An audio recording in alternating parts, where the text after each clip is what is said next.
Opinion Mahadev, Malegaon, and India's final war against terror. The last week of July 2025 has seen three significant developments in the world of counter-terrorism. In Kashmir, the Indian Army neutralized three Pakistani terrorists, including Sulaiman Hashim Musa, the mastermind behind the Pahalgam attack. In a parallel development, a UNSC report explicitly stated that the TRF could not have executed the Pahalgam terror attack without support from Lev. The third and most sensitive development was the NIA court's acquittal of Col Purohit, Sadhvi Pragya, and Kulkarni in the Malegaon blast case, following years of torture, harassment, and humiliation in a fabricated, politically motivated, and botched-up investigation. In the past 4 decades, cross-border terrorism has been at the core of India's security challenges. It began with Khalistan and Kashmir terrorism in the late 70s. At that time, India, complacent about its superiority over Pakistan in conventional warfare, confronted terrorism in Punjab, Kashmir, and the Northeast. Over these 4 decades, India has faced the worst and most brutal forms of terrorism, including abductions, hijackings, massacres, minority killings, murders, IED attacks, suicide bombings, and 5/18 attacks. The horrors of Chhattisgarh, Nandi Marg, the Parliament attack, bomb blasts in Mumbai, Jaipur, Delhi, Bangalore, and Coimbatore, the 2611 Mumbai attacks, the Pulwama 5/18 attack, and the recent Pahalgam attack have bruised India's morale, communal harmony, and stability multiple times. However, India never succumbed to terrorists. It always demonstrated a firm resolve in its fight against terror, even when the West, preoccupied with the specter of communism, ignored the expansion of jihadism globally. Left without allies in 1990 after the Soviet Union's disintegration and a collapsing economy, India faced deadly terrorist movements in Kashmir, Punjab, and the Northeast. Pakistan, the primary supporter of cross-border terrorism in India, was favored by the West. In the 1980s, GHQ Rawalpindi carried out covert operations for the CIA-ISI veterans like Col Imam and Gen Hamid Gul trained Deobandi jihadists from Afghanistan and Pakistan for a prolonged proxy war in Afghanistan.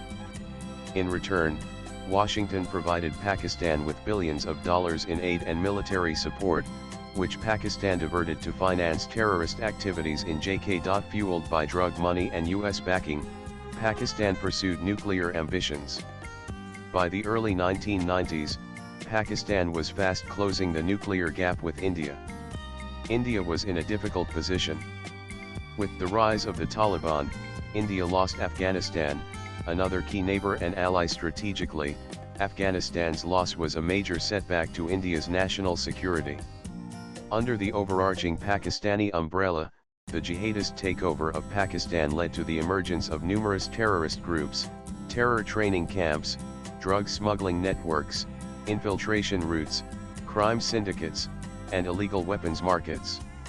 Consequently, an array of transnational Deobandi and Wahhabi terror groups like Harkat-ul-Mujahideen, Harkat-ul-Ansar, Harkat-ul-Jihad al-Islami Hujai, Lashkar-Toiba, al-Badr, and Hizbul Mujahideen made Kashmir the epicenter of terrorist activities.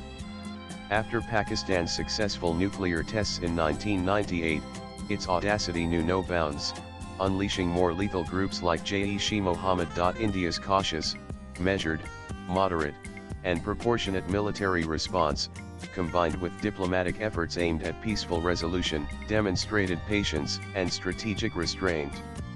India's restraint and patience stemmed from practical geopolitical considerations and moral and civilizational values, as reflected in the Ramayana and Mahabharata, where Lord Rama and Krishna sought peace until the very end, even at personal sacrifice.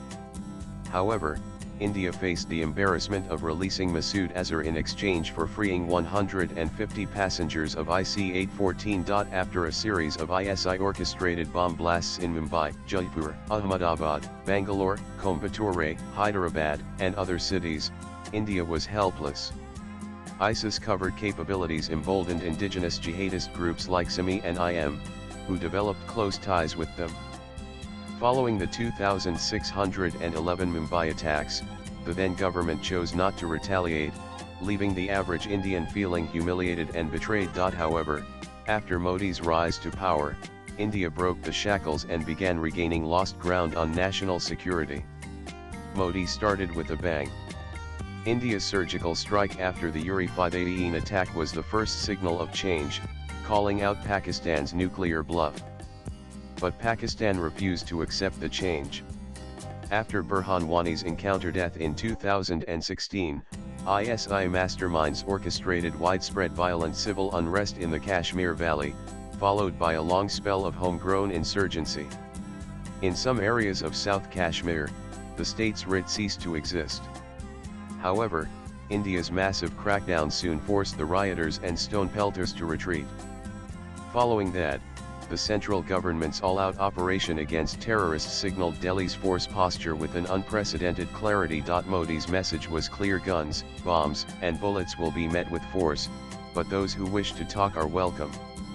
NIA's massive crackdown on terror funding and the separatist ecosystem dealt a death blow to separatism and jihadism. For the first time, the Indian government responded with a holistic, bold, and courageous approach, not only against gun-toting terrorists but also against internal subversionists who weakened India's foundations from within as journalists, academics, administrators, engineers, etc. Once again, Pakistan responded with the deadly 518 attack in Pulwama, killing 40 Indian soldiers. For the first time, Indian fighter jets flew deep inside Pakistani territory and retaliated with air strikes on Balakot, neutralizing 300 Jaish terrorists. The message was clear: India will not succumb to nuclear blackmail and will hit hard inside enemy territory. Continuing its fight against terror, India abrogated Article 370 in 2019, a historic move that still amazes us. Ordinary citizens had lost faith in the Indian state's ability to carry out such a measure until Modi removed it. After the Kashmir move, New Delhi invested heavily in development and tourism in Kashmir. Although grievances and grudges about abrogating Article 370 persisted and intensified due to bureaucratic apathy, Kashmir began to change. The youth had new expectations. However, Pakistan refused to relent and changed its strategy. It created an array of proxy terror groups with secular-sounding names like TRF, PAF, and Kashmir Tigers, so that India would not have a legitimate reason to blame Pakistan after future terror attacks, as its conventional groups like LET and Jaish were overexposed. Meanwhile, the NIA continued its drive against terror financing, recruitment, and internal subversion. Allegedly, Indian agencies neutralized many terrorist commanders wanted for attacks in India through unknown gunmen in Pakistan. Simultaneously, the Pakistan army suffered reverses from Baloch separatists and the Islamist TTP. Pakistan made a terror comeback in 2025 with the brutal Pahalgam attack, killing 26 tourists for their religious identity. This time, India launched Operation Sindoor at a scale much higher than the Balakot air strikes and Uri surgical strikes. India destroyed 9 terror camps in Pakistan, rained BrahMos missiles, destroyed Pakistan's air defenses, and rendered it vulnerable to full-scale invasion with ground troops. In a daring and unconventional move, India attacked the Nurkan air base, reportedly a storehouse of Pakistani nuclear assets. An Indian missile attack on its entrance killed 300 people, including soldiers and scientists, inside the underground silo. Initially, India responded moderately, destroying only terror camps. However, Pakistan opened the front along the entire western border with India. Turkish drones, Chinese missiles, and air defenses proved ineffective against Indian might. Momentarily, it seemed India was on its way to conquer Pak and move ground forces. However, the attack on the Nurkan base alarmed Pakistan and its allies in Washington, D.C., leading to an unexpected ceasefire. Today, India's official policy states that an act of terror will be regarded as an act of war. Gone are the days when India quietly tolerated cross-border terrorism. This is the era of Garmi Gus K. Marriage. Reflecting on India's counter-terrorism journey, detailed above, evokes an emotional response among nationalist Indians. With Operation Mahadev, the killers face justice, and the victims receive their due. India emerges strong, confident, and capable of protecting its citizens and inflicting severe punishment on terror sponsors. There was a time when Israel set the benchmarks in counter-terrorism. Today, when unknown gunmen kill jihadist commanders in Pakistan and Khalistani extremists in Canada, it instills a sense of pride doing better than the role model.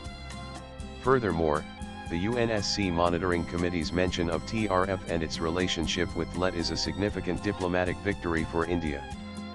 Post-2014, India leads the world in counter-terrorism, whether through diplomacy, kinetic operations, or propaganda.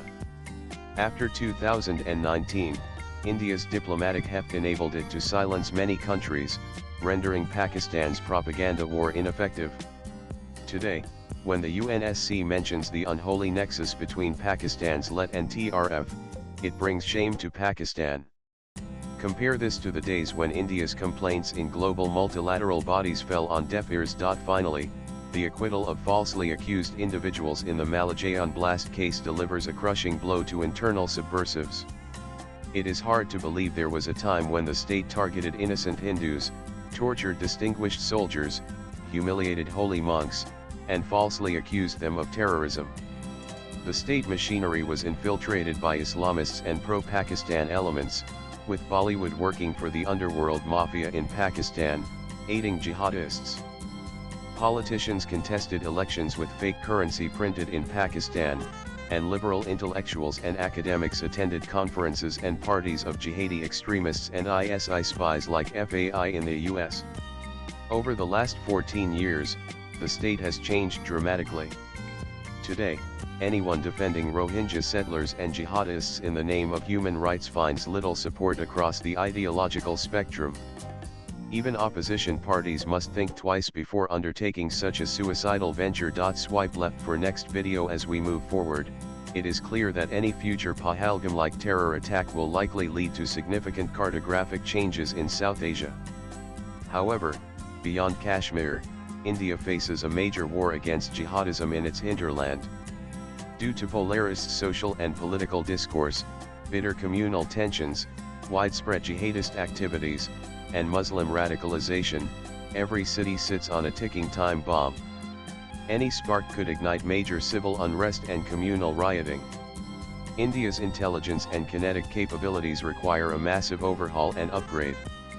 Sooner or later, we must confront the jihadist juggernaut, which is comprehensive and multifaceted. Additionally, the state must consider its covert links with Pakistan and Bangladesh-based jihadist entities and global jihadist organizations. Before the jihadist machinery makes a final effort to transform India into an Islamist nation by 2047, as the PFI document stated, the state must act systematically, long-term, and determinately. The author is a policy analyst specializing in counter-terrorism, Indian foreign policy and Afghanistan-Pakistan geopolitics. He has done his PhD on Jaish-e Mohammed. Views expressed in the above piece are personal and solely those of the author. They do not necessarily reflect News 18's views. Latest blogs.